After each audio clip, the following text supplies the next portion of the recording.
बोलिए श्री भागवत भगवान की जय। एक बार प्रेम से बोलिए बाल कृष्ण लाल की जय। एक बार भाव से बोलिए द्वारिकाधीश की जय। एक बार प्रेम से बोलिए श्री सीताराम भगवान की जय। एक बार भाव से बोलिए गंगे मैया की जय। बोलिए गंगे मैया की जय। ओम नमः पार्वती पतये हर हर महादेव हर हर।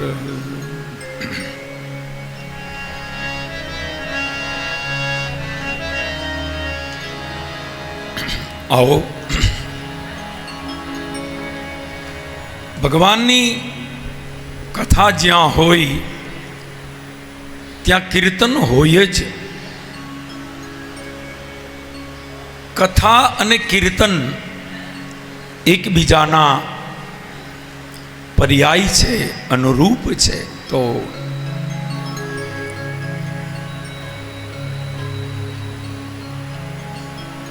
કીર્તન પણ સંકીર્તન અવડું મોટું ભાગવત લખ્યું વ્યાસજીએ.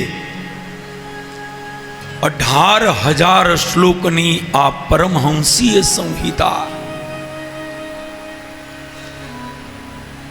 અને પૂર્ણ કરતા છેલ્લો શ્લોક એમ લખ્યો કે નામ સંકીર્તનમ યસ્ય સર્વ પાપ પ્રણાશનમ. એમ લખ્યું કે ભગવાનના નામનું સંકીર્તન કલિયુગમાં બધા પાપને બાળે છે. ધ્યાન દેજો બરાબર. શાંત નથી કરતું, સર્વ પાપ પ્રણાશનમ, તમામ પાપનો નાશ કરે છે.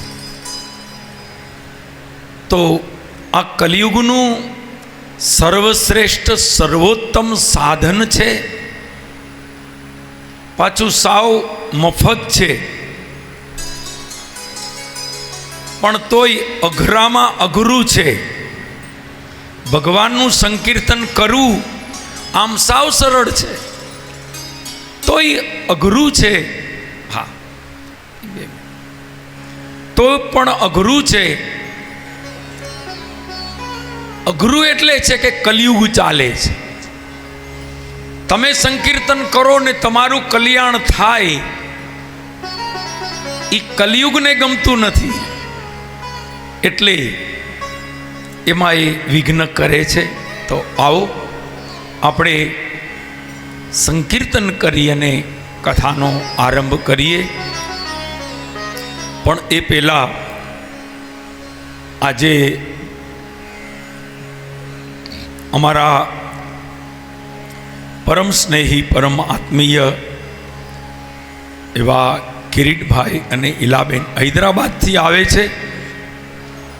ખાસ સ્પેશિયલ એ બ્રહ્મ સમાજ હૈદરાબાદ બ્રહ્મ સમાજના તમામ ગુજરાતી સમાજના આગેવાન છે અને અમારા તો કુટુંબી છે, પરિવારના સ્વજન છે.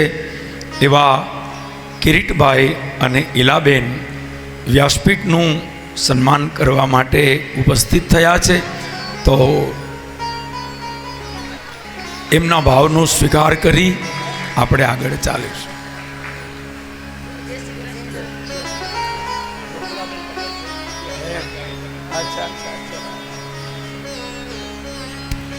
બોલો ભાગવત ભગવાન કી જય. વ્યાસ નારાયણ ભગવાન કી. એમનો પણ અહીંયા નજીકમાં જ કાર્યક્રમ ચાલી રહ્યો છે, એટલે શાસ્ત્રીજીનું સન્માન કરી અને ભાગવતજીના આશીર્વાદ મેળવી એ લોકો રજા લેવા માગે છે, એટલે કથા પ્રારંભે જ શાસ્ત્રીજીનું સન્માન અને વ્યાસપીઠનું સન્માન કર.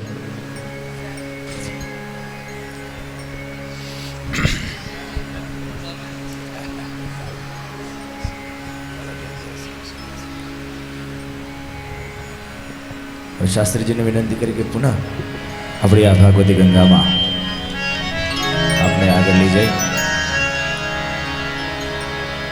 તો આવો પ્રેમથી હરિનામ સંકીર્તન સાથે ભગવત કથાનો આરંભ કરીએ. હરે કૃષ્ણ હરે રામ હરે કૃષ્ણ હરે રામ હરે કૃષ્ણ હરે રામ હરે કૃષ્ણ હરે રામ હરે કૃષ્ણ હરે રામ હરે કૃષ્ણ હરે રામ હરે કૃષ્ણ હરે રામ હરે કૃષ્ણ હરે રામ. જય હો વા તાલી.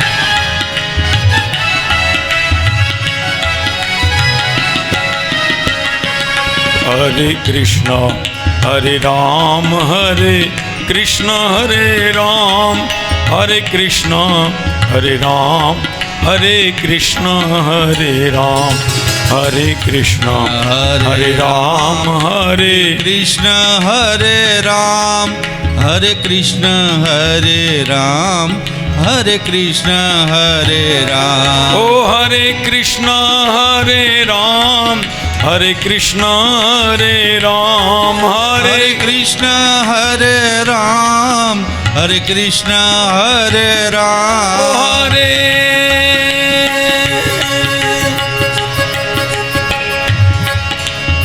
हरे कृष्ण हरे राम हरे कृष्ण हरे राम हरे कृष्ण हरे राम हरे कृष्ण हरे राम. हरे कृष्ण हरे राम हरे कृष्ण हरे राम हरे कृष्ण हरे राम हरे कृष्ण हरे राम. ओ हरे कृष्ण हरे राम हरे कृष्ण हरे राम हरे कृष्ण हरे राम हरे कृष्ण हरे राम. हरि बोल. हरे कृष्ण हरे राम हरे कृष्ण हरे राम हरे कृष्ण हरे राम हरे कृष्ण हरे राम. जय हो वा ताली.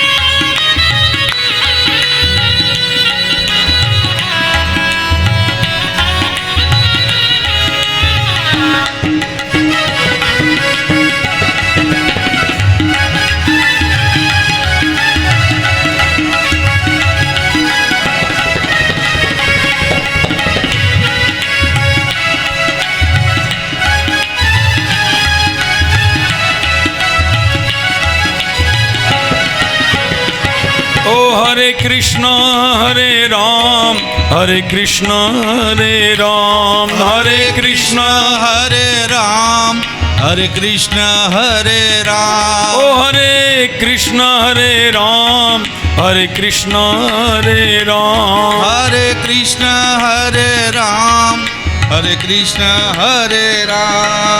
हरे कृष्ण हरे राम हरे कृष्ण हरे राम हरे कृष्ण हरे राम हरे कृष्ण हरे राम. थोड़ा इसको भी बढ़ा इस तरफ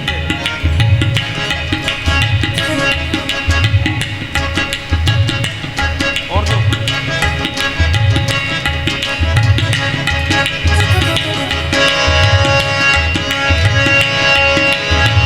राधे का नाम अनमोल बोलो राधे राधे राधे का नाम